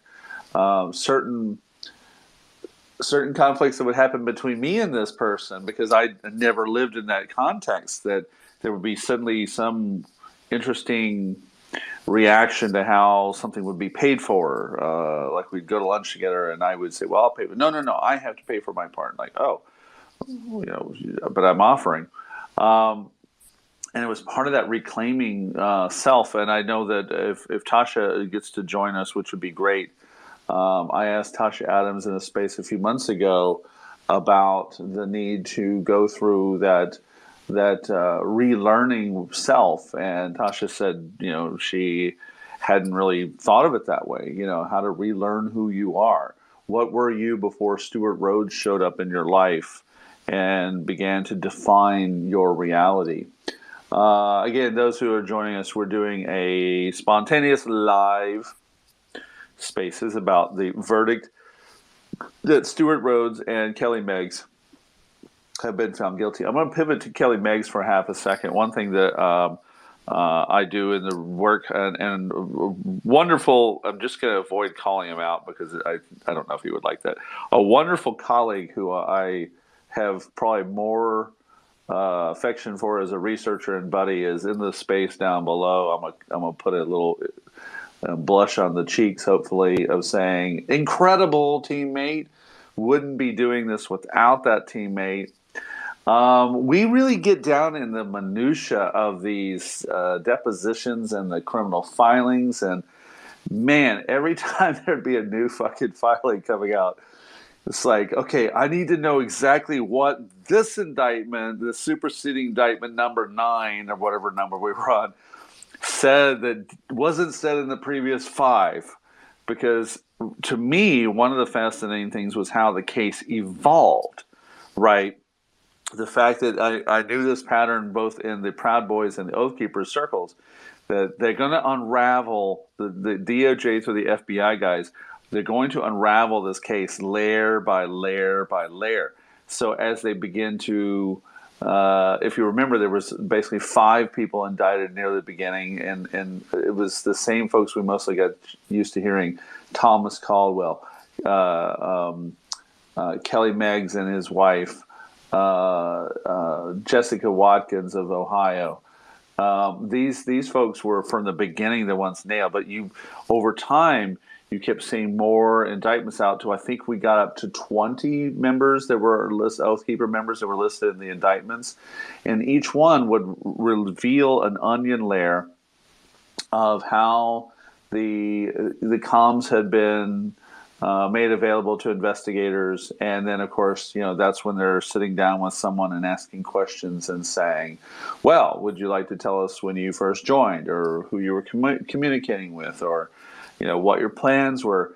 And inside the chats that were on Signal and other posts and one-to-one SMS messages, these members of the Oathkeepers from around the country were essentially giving themselves away to their intention, and they were really getting caught up in their own narratives. But Kelly Meggs, for instance, ran I believe it was a Mazda dealership, but definitely ran appeared to run a successful car dealership in Florida. Did not have to throw life away. Did not come from, at least at that level of public appearance, was not in a situation where, sort of like I see with Proud Boys, or failures typically. When I go do a public, a workup on a public figure in the Proud Boys, I typically find a very unsuccessful person who has criminal, cases, maybe minor ones, but they're still just someone who doesn't function. Not the case in the Oathkeepers. I saw people who essentially, play by the rules every day of the week, but you can't wait to go play militia member on the weekend. And, now at least a handful of them are convicted and or have had to plead guilty before today. And watching them roll over on each other over the last couple of years has been quite a trip, because I kept waiting to see, well, when does it go after the main guy? I actually also put up in the space a post from my other account from February 1st, 2021. I said, I'll keep reading that Stewart Rhodes, leader of the Oathkeepers, wasn't in the Capitol, as if this changes the nature of their problem. His members were there. By comparison, al-Zawahiri, al-Baghdadi, bin Laden weren't at the locations of their attacks either, but AQ and ISIS members were. #domestic terrorism. Point being, and I spotted this early on, like, you can stand outside all you want, Stewart Rhodes. The fact that your crew went inside and they're under your command and control, essentially, that's fairly obvious. you're the one that's going to go down with them. And today we see validation of that. If you have comments and questions, feel free to raise your hand, jump in the stack. We're going to go for a bit because I am really hoping that Tasha will join us. Tasha Adams, who I've sent the invite over. We just had Dakota Adams, who again is just such an amazing voice, and very proud of this young man who, despite the shit show that is his biological father, he simply is not letting that going to be his defined course. When he comes back, I am going to ask him a question, and I'm going to use an example. There was a couple of years ago, one of my good teammates came forward and said, have this guy that's issuing threats. He's posting malicious stuff, and you didn't quite know. Here we go. We got Dakota back. Actually, perfect timing. There we go. All right. Well, welcome back, Dakota. This is a perfect question for you, and I'm glad you're back. Tell me that you can hear me just fine, so I can finish the question, and because I've been kind of curious on your thoughts on this. Yep, I'm back. I'm going to be here for about another 30 minutes, and then I have to start the long snowy drive home on the icy highway and do my homework and everything else. Perfect, and I'm glad you're here with us.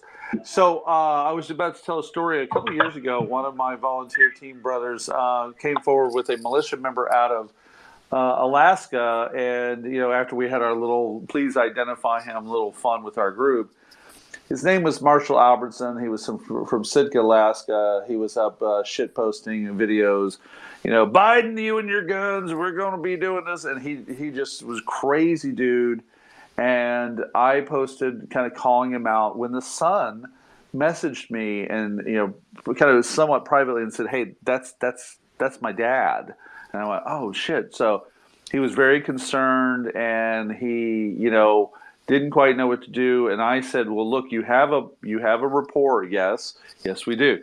Are the other family members more like you or more like him?" "Well, unfortunately, they're more like him." I was like, ugh. Okay, so long story short, to present a question, I said, well, build on that relationship you have. Try to keep that area of communications open. And like you, he grew up under that father where the father's mindset was, more than familiar to him, but he was really worried about that family member having gone too far. So now that you have had essentially a person like that go too far and has now been indicted, do you have words of advice for people who maybe have either they're in that situation themselves, or a family member or someone close to them is really going down that militia rabbit hole and they really look like they're ready to take arms against the government? Any thoughts on that? Well, first and foremost, it's a very unfortunate reality that you cannot logic somebody out of a position they did not logic themselves into. It's just like arguing with flat Earth people or the reptilian conspiracy people or the anti-Semitics. You're not going to be able to logically dissuade them. A big part of de-radicalization, I think, is lots of people are theoretically ready to take up arms against the government on all across the spectrum. My greater concern with radicalization and political violence is when people are super freaked out about the radical left coming to get them, which is a huge motivator for a bunch of people that showed up on January 6th and they thought they were going to fight Antifa to protect Trump and shit like that. Or they were planning for it. And it's just, step one is helping people humanize their opponents and realize that most liberals and leftists are not cartoon vampires. And then from there, realizing that that's a lie and that gay people aren't all rapists and everything else. Once you see one lie, that puts a crack in the perception and you become more able to see more lies.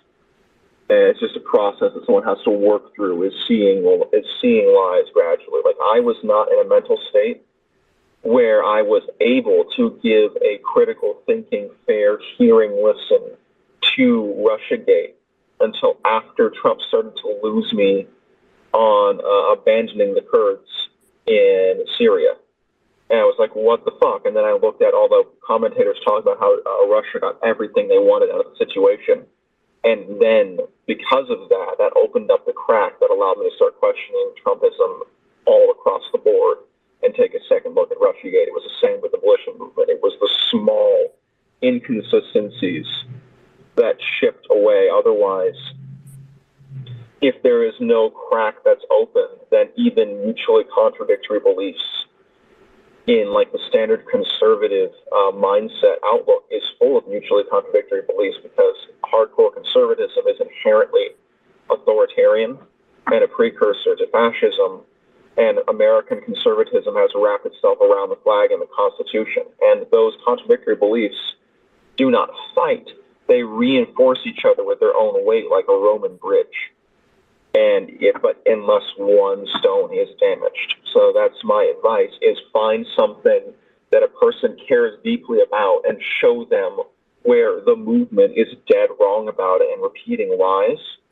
And then they can have the bartender conversation themselves, where they try to talk about the Kurds and Iran and Trump being an idiot with a bartender, and see the complete lack of ability to engage logically with the topic. And then if they are not super gullible and don't have an inherently authoritarian mindset, they'll be able to run with that themselves and start knocking down more and more radicalizing belief systems. Spot on. And actually, that made me think about a question I was going to ask you a while ago that I ponder a bit in these situations. Most people, when we other different folks or different groups that we don't feel we understand, like I've never been in a militia family, I've never been in a cult, fail to understand that actually what operates in these groups are a shared value system that inherently the core values, at least at surface level, appear to be healthy, right? Love of family, love of country, love of God, but they get twisted somewhere in there, right? So would you give us a little view of how inside that world that operates, but once it clashes with the, shall we say, the empirical world, those things start falling apart where they're not what they appear to be. Does that make sense?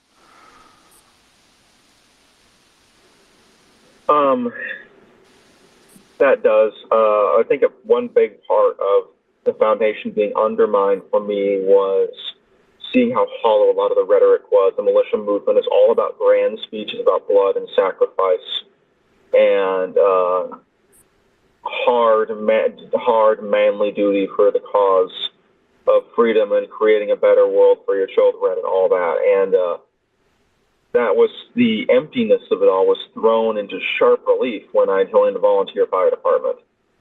And I saw people who were willing to put in the everyday sacrifice of turning up at 3 a.m. to hold a stop sign on a dark highway and direct traffic or a car accident in below 0 temperatures.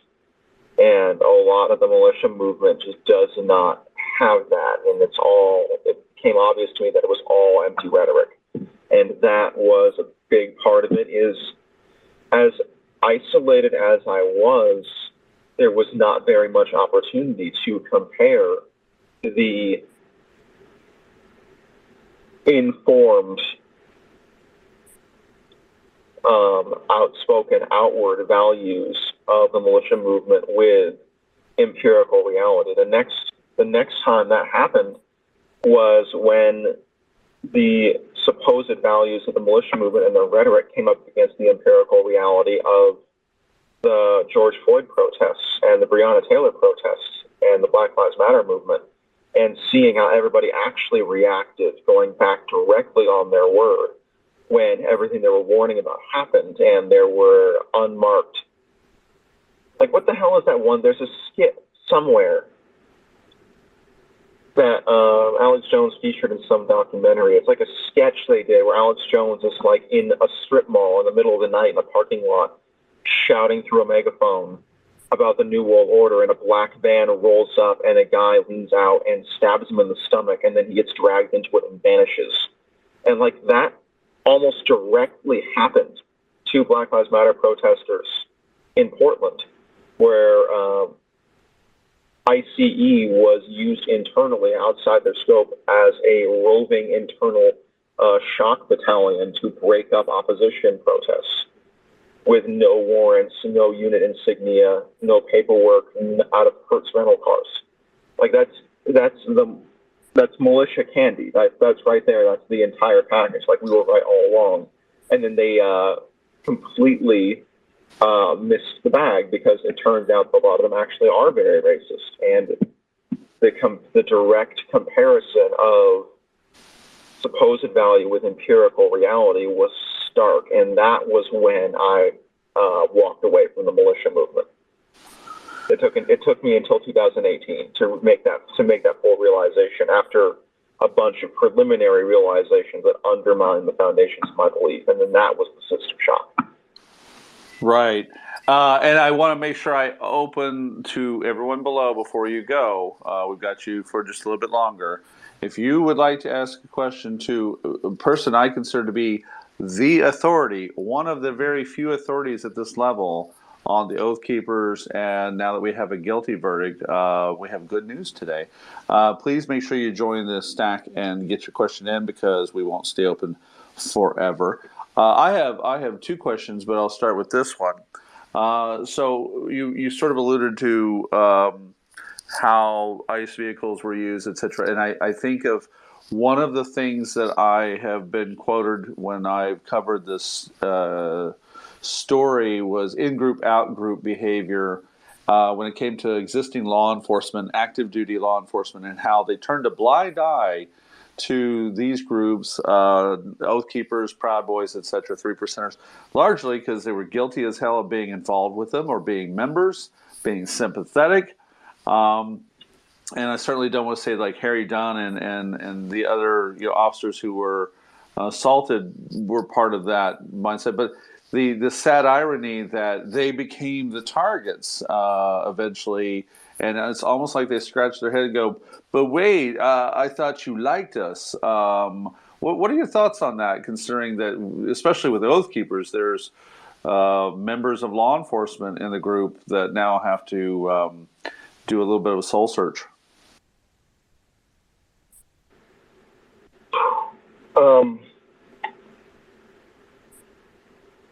So the thing, I think, one thing, Trump in vilifying, as an aside, Trump in vilifying the FBI over Mar-a-Lago is doing one of the worst things he could be doing if they're preparing for a civil war or civil conflict in the United States, which is making an enemy of federal law enforcement that overwhelmingly leaves conservative and is shot through with sympathizers for the January 6th defendants. And that is continuing to happen, where militia guys, part of it is a concerted strategy. Capitol Police smell like big city cops. It's D.C. That's the New World Order. That's the liberal government. They're viewed more like federal law enforcement. The militia movement effort has largely been to capture local law enforcement and merge with and compromise it. Or federal law enforcement is seen as the enemy, which may have been a lost opportunity. Oathkeepers is one of the only groups that attempted to get a foothold inside federal law enforcement, and now that has largely fallen apart. But I think they're making a serious mistake by making an enemy out of federal law enforcement, and also proving themselves huge hypocrites by beating cops with thin blue line flags. And that is a critical error, even from their standpoint. But I don't think we're going to see a lot of self-examination from police, especially the way things are. I think what it's going to do is fuel the fire of police abolition and reform movements. And it's going to, just as the death of the Oathkeepers and militia compromise of local and state level law enforcement in this country is fully realized, there is going to be tremendous anti-police sentiment. And there's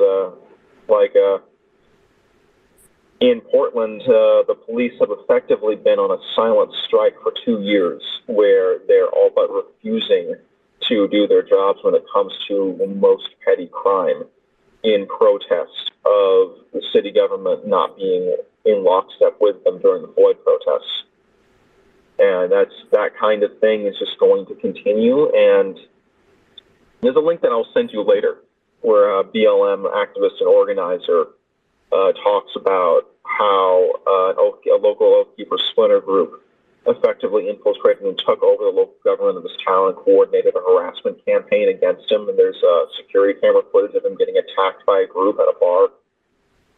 And that kind of thing is going to continue, where I think the militia guys and the cops are just going to double down and show their hand more. Yeah, and that's my concern, because I saw that, and I was on the ABC documentary about Oathkeepers, and one of the things that I don't know if it wanted.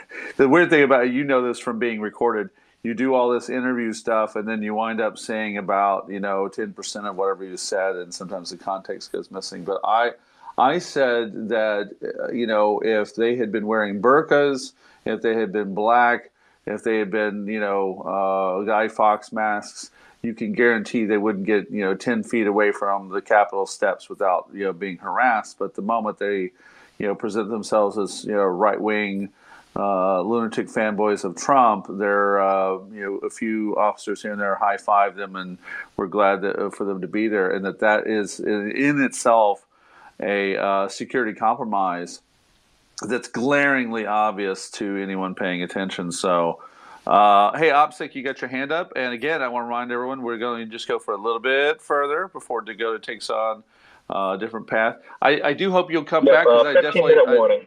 Yeah, exactly. I do want you to come in and often, and partially because I want to promote the work that you're doing and the writing you're doing. But let's go to OPSEC.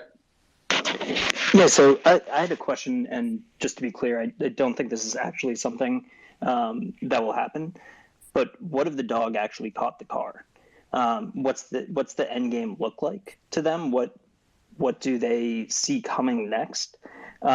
Is there a unified vision? Because my perception has always been that these groups are famous for fracturing, for having sort of diametric viewpoints. It just seems like they want to cause chaos. And as long as they're the underdog, they can bring people in who feel like outcasts or feel like they've been wronged. But what would happen, like, ideally, if these leaders actually achieve that? So we've got a lot of groups acting at cross purposes there.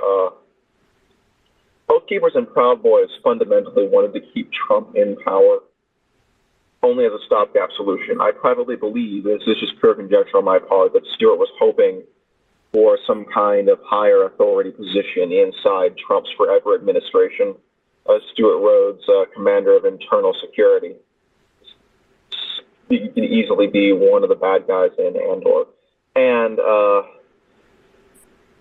there's also, like, the number of people that pushed back against January 6th who were preparing to invoke, just get his, like, I can't remember it's been a long day, I can't remember the amendment for declaring a president mentally incompetent, and the cabinet votes to suspend him from power. 25th. 25th. Invoking the 25th. All those guys were Betsy DeVos and Eric Prince fanboys. Or not fanboys, but political allies and associates, as well as Pence people. And I feel that there is a significant power faction of the GOP that have been game planning Hungary-style minority rule that is effectively mathematically impossible to overturn for a long time, and then the instituting of theocratic law through the Supreme Court once that's captured. And they saw that Trump was making a run for the end zone, and they went with it, and then it got out of control very fast because they don't actually want a Trump dictatorship that's out of their control. So there's that fracturing. There's that fracturing immediately. Is that Trump is too much of a wild card and too hard to manage. And then a bunch of these groups, a bunch of them are white nationalists, and a bunch are not. Some of them are very pro-Israel in a Christian nationalist sense. Some of them want just a secular military dictatorship to defeat communism. And then you've got the theocratic fascists like Matt Shea, who I believe somebody did. I think it was Matt Shea from his association with Stewart, approached Oathkeepers and asked Stewart if Oathkeepers would be willing to sign on as the paramilitary arm of their post-collapse theocracy, picking up the pieces after the economic crash happens. So I think there would have been a degree of fracturing, and I don't know if Trump could have held the White House if they'd gotten the ballots, if they'd taken Nancy Pelosi hostage. Like I question where General Mattis would be, and like I know some top Pentagon officials, their plan if Trump seized power was to resign, or at least on paper. But I really wonder how that would have actually played out. But it would have gotten very bloody and violent. And if Trump had successfully managed to stay in power, his backers that wanted him to clear a way for control of the Supreme Court might have continued to ride with it, or might have tried to undermine him, because that's too much chaos too fast and endangers the entire structure. And we could have seen fracturing very early. Certainly, if he managed to establish some kind of stable dictatorship, there would have been a massive internal power struggle, at least among his lackeys, over who has internal authority. And Stewart would have been ill-prepared for a power struggle with the likes of Eric Prince and Michael Flynn for being Trump's right-hand man for internal security. But beyond that, all I have is really conjecture, is that Trump managed to create a pretty big tent and get everyone pointed mostly in the same direction, which is impressive. But in the long term, dealing with right-wing libertarians and proto-fascist psychos is very much an exercise in herding cats. And it would not have stayed cohesive in the long term. Spot on. Snowden, you popped up in speaker bin. Do you have a question before we wrap up? I have one question, but I'm going to hold that question for the end. I don't have a question. I'm sorry I had to leave for just a little while. No problem. Dakota, I just want to say your bravery and courage is just remarkable. Thank you so much for sharing with us such details and what you've been going through with your family. I'm certain it couldn't have been easy, and I really admire you for speaking out, as painful as it is. So thank you. I concur. I really appreciate it. Thank you. Yeah, it's been really difficult emotionally. I'm on a little bit of an emotional high right now, but it's been hard. It's been real hard, so I appreciate that. Thank you very much. Well, hey, Chris, can I say one thing before he goes, or before you say? Is that all right? Yeah. But let me say this real quick. Sorry, first. brother.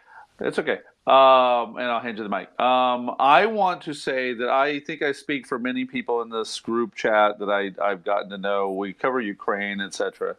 But this is a confederation of friends and family available to you, that when you want to promote your work and you want to be heard, we want to get you out there. And whereas in a healthy family, there would be this great person who's a father, etc.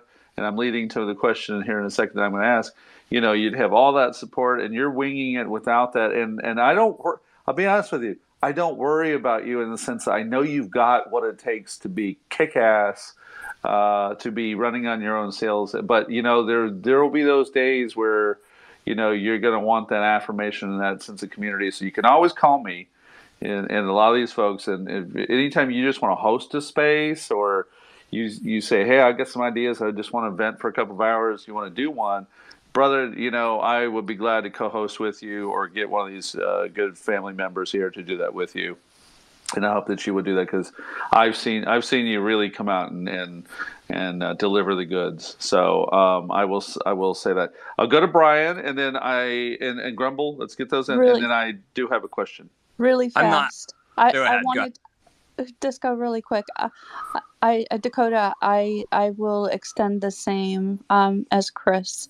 If you ever need a co-host or someone, I am here. Thank you. Likewise. I mean, I'm just being redundant. I mean, Dakota, like your dad is like the headline grabber that is every part. My dad, in his non-headline grabbing, is part and parcel of what your dad did, and so you and I are the brother in arms, the black sheep of the rotten family tree, and we're dismantling patriarchy, white supremacy, and capitalism in our own beautiful way with this master of ceremonies, Chris, at the helm. God bless each and every one of us. I'm here for you forever. Thank you. Thank you. Grumble, your question, so that I could go to the final question that I have. No questions. I just wanted to mention that I did post links to the sources I mentioned earlier. So okay, so that I have this is the question. This is the question. Tell me about your amazing mom and what it's been like for you to watch Tasha have to stand there and fight, and first for a lot of us to figure out who she was, or that capacity, because I think there was that learning curve for some people about getting on. I got on early, but tell me about Tasha. Well, honestly, I think the best thing you could do is look at her in her own words. And she's got excerpts from the book that she's working on up on her blog, and just go ahead and yell at her to hurry up and finish that. And that's the best thing you could do. Really, it's been amazing, especially with the amount of nonsense that we've dealt with from through the courts and hard scrabble life when Stewart was deducting child support for months on end, and dealing with our herd of post-apocalypse survival sheep, and moving in the middle of the pandemic and everything else. It's been a lot, and I could not have gotten everyone away from that house by myself. I couldn't have separated without her, I could not have gotten all my siblings away. Yeah. Before Stewart brought all this down on himself. So absolutely indispensable. Yeah. Well, again, same thing. The community's here for her. I've already reached out to her. I'm sure she's getting her. She's got more than enough media knocking on the door right now, because I know how this swarm looks. So we'll bring her on. In the next couple of days, as the news settles in a little bit, we'll bring her on to do a host. I'd like to have you on there with us when we do, because your voice is invaluable, and you guys have been an amazing team, really looking out for each other. And again, I'm glad that you joined us with this. It's partially because I just wanted to personally just give you a fucking high five. We made it to this point. You made it to this point, and this is always a home for you to just come on and talk. There are a lot of areas we didn't really, we just barely dabbled the surface, where your experience is going to be invaluable to others. And we could talk about the radicalization model later, and a few of those things. So if you have any final thoughts for everyone, please feel free to share what you thought. And again, everyone, follow Dakota right now, and then you'll see some Linktree items there to his Substack, to his website, and let's boost Brother Man here. So final thoughts, Dakota. What's on your mind? Let's hear you. No, I just really appreciate reaching out to give me the high five space, and especially Disco. It's really gratifying to hear.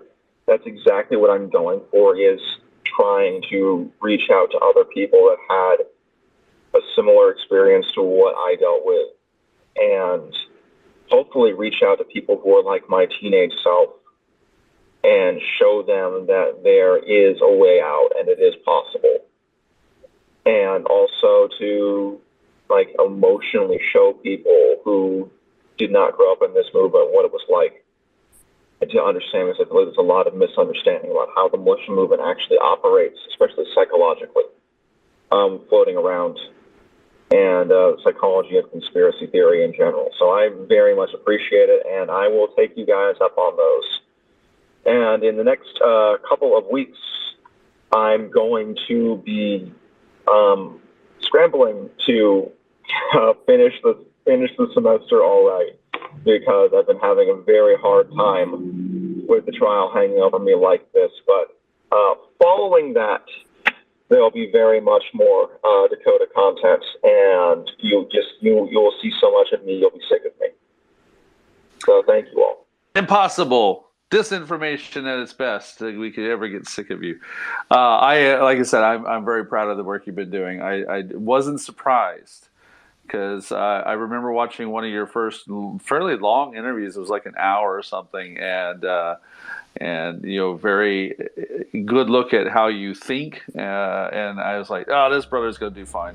And your mom and I have talked a few times. We're again not worried about you on that level. So, but we're here for you, and thanks for joining us. And again, today, guilty verdict for the two of the members, at least, of the Oathkeepers, and a little bit of a stress reliever for your mom, who's been battling this. And we'll bring her on to talk about what layers need to be solved next, so that disconnect is complete. So thanks for being here, brother, and be well. And let's get you into the holidays. Right, thank you. All right, man. Yep. Hey, happy New Year. Yeah. In jail. Happy New Year in jail. Dakota, thank you, good brother. Go get those other interviews going, because people are going to want to talk to you. Really quick, well, Dakota, I want to night. thank you. Yes. I want to thank you so much, and I look forward to having you in. Again, we could not get tired of you at all. No. Well, I'll put that to the test. I'll just keep exposing people to more and more of my opinions, and do book reviews, and eventually publish the fantasy novel I'm working on. So maybe you all decide I'm a huge weirdo then, and distance yourselves. We'll put that to the test. All right, brother. So on that note, I'm going to go ahead and sign off the space.